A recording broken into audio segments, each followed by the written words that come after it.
प्रशासन को गलत कार्य करने के लिए प्रशासनिक दृष्टिकोण से उसको समझना चाहिए कि वो नगर सभापति का प्रतिनिधि है और आप प्रशासन को कैसे गलत दिशा निर्देश दे रहे हैं कार्य करने के लिए। डीटीओ साहब अपना कार्य कर रहे थे NH 31 पर, वह यदि जांच कर रहे हैं, मोटरसाइकिल जांच कर रहे हैं, हेलमेट जांच कर रहे हैं, ये तो हमारा संवैधानिक अधिकार है। वो संविधान के तहत, कानून के तहत ये होना चाहिए। निश्चित रूप से जिस तरीके से दुर्घटना होती है, जब दुर्घटना होता है तो हम ही लोग कहते हैं कि बहुत दुर्घटना होता है, इस पर सोचना चाहिए। तो जो उनका अभियान चल रहा था उस अभियान का हम लोग समर्थन करते हैं।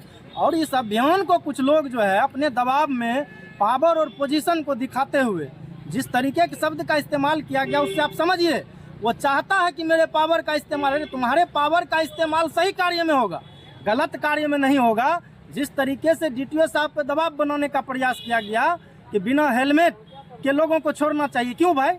ये हेलमेट पहनना सभी लोगों का अधिकार है, सबको पहनना चाहिए।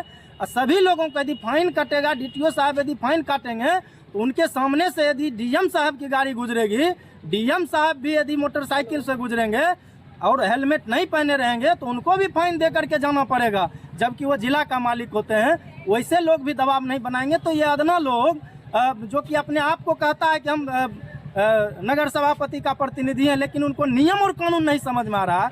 यही लोग अपने घोषणा पत्र में दिए थे कि पूर्ण तरीके से जाम से जो है मुक्ति दिलाएंगे खगड़िया को।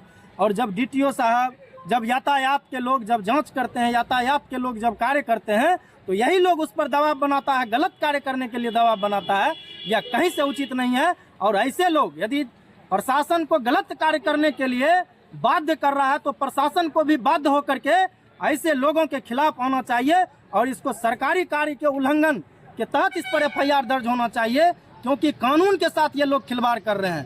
कानून को कोई नहीं बदल सकता है और ये लोग कानून बदलने का प्रयास कर रहा है कि हम लोग खास लोग हैं, हम लोगों की बात को सुना जाए, हम लोग गलत भी कहें तो हमारी बात को सुना जाए, जो कि कानून में कहीं से भी वैध नहीं है। कानून इस चीज़ का अधिकार किसी को नहीं। इस तरीके से जो प्रशासन पर गलत तरीके से जो दबाव, गलत कार्य करने के लिए जो प्रशासन पर दबाव बना रहे हैं जो लोग, वैसे लोगों पर हम मांग करते हैं जिला प्रशासन महोदय से कि ऐसे लोगों को अविलंब गिरफ्तार किया जाए, क्योंकि ये लोग माहौल खराब करने का काम कर रहे हैं। सफाई कर्मी को ये झूठ मूठ से भड़काने का प्रयास कर रहे हैं।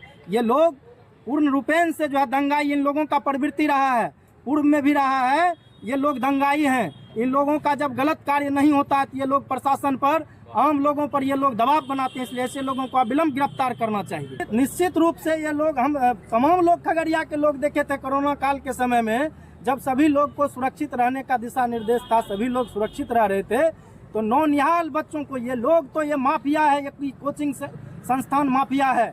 ये लोग उस समय भी बच्चों का इस्तेमाल किया था और बच्चों को ले जा करके सड़क पर बैठा करके कई बच्चों पर भी FIR दर्ज करवाया था, खुद पर भी FIR। ये लोग हमेशा चुनावी स्टंट तैयार करते हैं और आज सफाई कर्मी को बहला फुसला करके ले जा करके उनके साथ में पूरे लोग बैठे हुए हैं और प्रशासन पर गलत दबाव बनाने का प्रयास कर रहे हैं।